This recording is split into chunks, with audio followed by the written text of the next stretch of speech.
আসসালামু আলাইকুম। সংবাদে আপনাদের সবাইকে স্বাগত জানাচ্ছি। আমি ফিরোজ তোহা। শুরুতেই সংবাদ শিরোনাম। পুরোদমে ইরান, ইসরায়েল এবং ফিলিস্তিন যুদ্ধ চলছে, আর এই মুহূর্তে আমাদের হাতে এসছে ইসরায়েলের বিরুদ্ধে কিছু ভয়ঙ্কর যুদ্ধের গুরুত্বপূর্ণ আপডেট সংবাদ। শুরুতেই জানাবো, যুদ্ধবিরতির প্রস্তাব দিল দখলদার ইসরায়েলি বাহিনী। গাজা যুদ্ধে দখলদার ইসরায়েলি বাহিনী বেকায়দায় পড়েছে। তারা কোনোভাবেই তাদের জিম্মিদের মুক্ত করতে পারছে না। তাই দখলদার ইসরায়েলি বাহিনী অবশেষে যুদ্ধবিরতির প্রস্তাব দিয়েছে ৪৫ দিনের। এরপর জানাবো, দখলদার ইসরায়েলের প্রধানমন্ত্রী নেতানিয়াহুকে জাতীয় শত্রু ঘোষণা করলেন সেনাপ্রধান। ফিলিস্তিনের গাজা উপত্যকায় যুদ্ধ নিয়ে বিশ্বের বিভিন্ন দেশের পাশাপাশি ইসরায়েলেও ক্ষোভ বাড়ছে।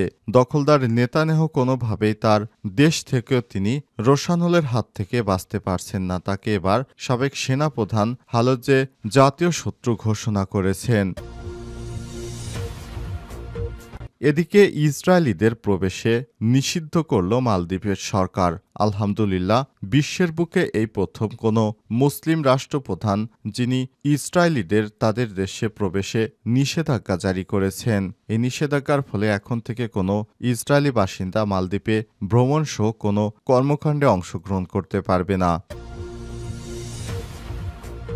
এদিকে ব্রিটেনে ওয়াটফোর্ডে মুসলিম কবরস্থানে হামলা, ৮৫টি কবর গুড়িয়ে দিয়েছে দুর্বৃত্তকারীরা। ব্রিটেনের হ্যাটফোর্ডশায়ারে পুলিশ ওয়াটফোর্ডের কার্পেন্টার্স পার্ক লনের কবরস্থানে ৮৫টি মুসলিম কবর ভাঙচুরের ঘটনাকে ইসলাম বিদ্বেষী ঘৃণিত অপরাধ হিসেবে চিহ্নিত করে তা তদন্ত শুরু করেছে। যারা এই কবরগুলো ভাঙার সঙ্গে জড়িত তাদের বিরুদ্ধে কঠোর শাস্তি নেবে ব্রিটেনের পুলিশ।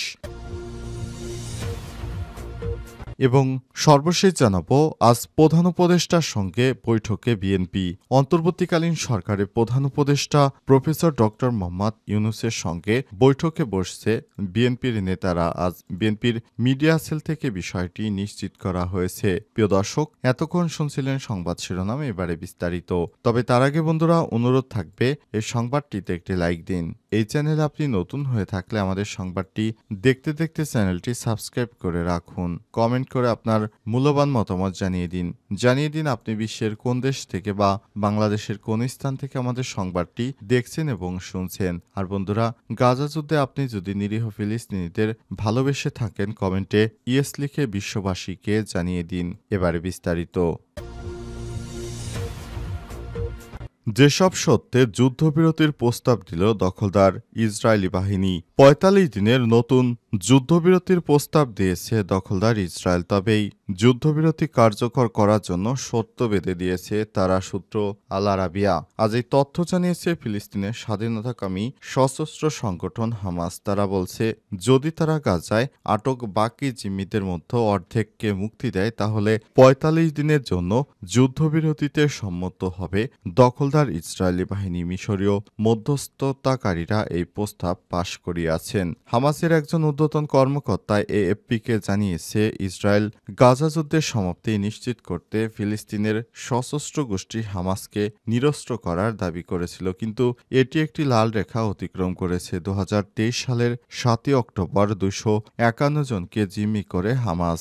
এরই মধ্যে এখনও ৫৮ জনকে আটক রাখা হয়েছে গাজায়, যার মধ্যে ৩৪ জন মৃত বলে দাবি করেছে ইসরায়েলি সামরিক বাহিনী। হামাস নেতারা যুদ্ধবিরতির প্রস্তাব পর্যালোচনা করছে। প্রস্তাবে গাজা উপত্যকায় হামাস এবং সমস্ত ফিলিস্তিনি সশস্ত্র গোষ্ঠীকে যুদ্ধের স্থায়ী সমাপ্তির শর্ত হিসেবে নিরস্ত্রীকরণ অন্তর্ভুক্ত করা হয়েছে বলেও এই কর্মকর্তার দাবি। এ বিষয়ে ওই কর্মকর্তা আরও বলেন, হামাস এবং প্রতিরোধ গোষ্ঠীর অবস্থান হল প্রতিরোধের অস্ত্র, যা একটি লাল রেখা। এই নিরস্ত্রীকরণ প্রস্তাব অআলোচনাযোগ্য। হামাসের ঊর্ধ্বতন কর্মকর্তা ইঙ্গিত দিয়ে বলেছেন যে বন্দি বিনিময়ের মাধ্যমে সমস্ত জিম্মিকে মুক্তি দিতে ইচ্ছুক তারা, তবে ইসরায়েলকে যুদ্ধ শেষ করার গ্যারান্টি দিতে হবে। মিশর এবং কাতারের মধ্যস্থতাকারীদের সঙ্গে আলোচনার পর তিনি জোর দিয়ে বলেছেন যে হামাস অস্ত্র ছাড়বে না। নেতানিয়াহু ইসরায়েলের শত্রু বললেন সাবেক সেনাপ্রধান। ফিলিস্তিনের গাজা উপত্যকায় যুদ্ধ নিয়ে বিশ্বের বিভিন্ন দেশের পাশাপাশি ইসরায়েলও ক্ষোভ বাড়ছে। এরই মধ্যে দেশটির সাবেক প্রধানমন্ত্রী ও সেনাপ্রধান সহ কয়েক হাজার সাবেক ও বর্তমান সেনা ইসরায়েল সরকারকে চিঠি দিয়েছে। এবার নেতানিয়াহুকে ইসরায়েলের শত্রু বলে আখ্যায়িত করেছে দেশটির সাবেক সেনাপ্রধান ড্যান হালজ্জে।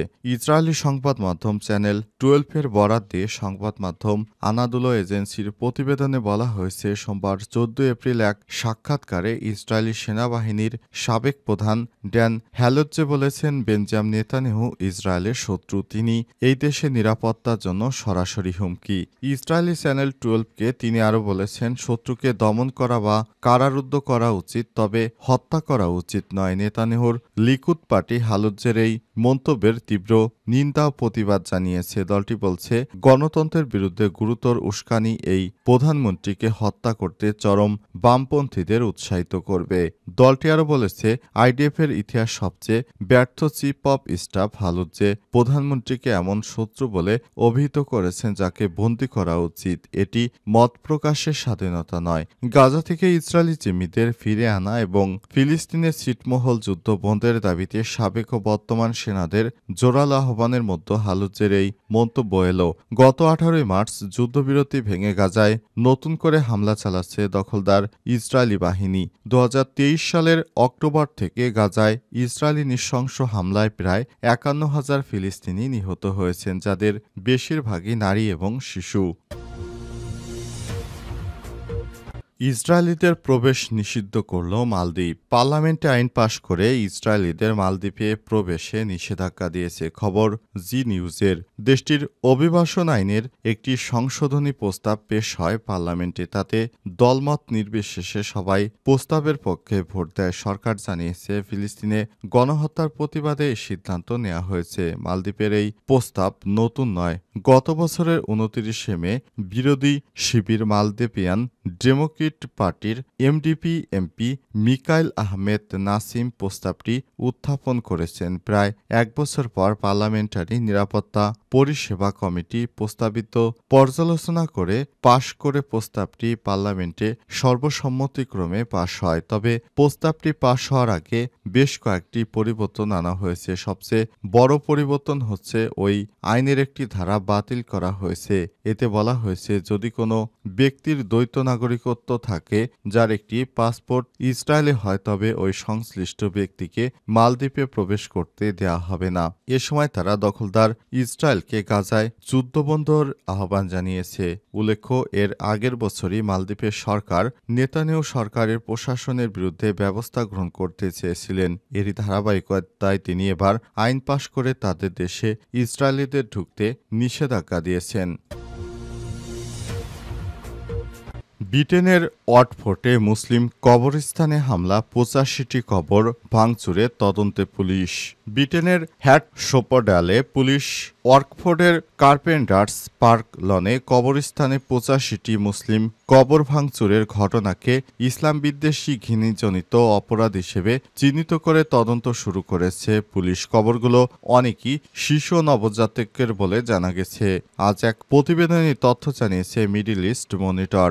স্থানীয় মুসলিম সম্প্রদায়ের এক শোকাহত পরিবার সম্প্রতি কবরস্থানে গিয়ে এই নৃশংস ভাঙচুরের চিত্র দেখতে পায়। এরপরই পুরো এলাকায় চরম ক্ষোভ ছড়িয়ে পড়ে। গোটা মুসলিম সম্প্রদায় শোকের ছায়া। হ্যাটশোপডায় পুলিশের পক্ষ থেকে জানানো হয়েছে, এই ঘটনার পরপরই এলাকায় অতিরিক্ত টহল জোরদার করা হয়েছে এবং যে কোনো প্রত্যক্ষদর্শী ও তথ্যধারীরা এগিয়ে আসার আহ্বান জানানো হয়েছে। পুলিশ ইন্সপেক্টর উইল রজার্স ওভেরি বলেছেন, এই ভয়াবহ ঘটনায় মুসলিম সম্প্রদায় বিশেষভাবে আঘাতপ্রাপ্ত হয়েছে। আমরা ক্ষতিগ্রস্ত পরিবারগুলোর পাশে রয়েছে এবং আগামী দিনে সম্প্রদায়ের নেতৃত্বের সঙ্গে আরও ঘনিষ্ঠভাবে কাজ করব।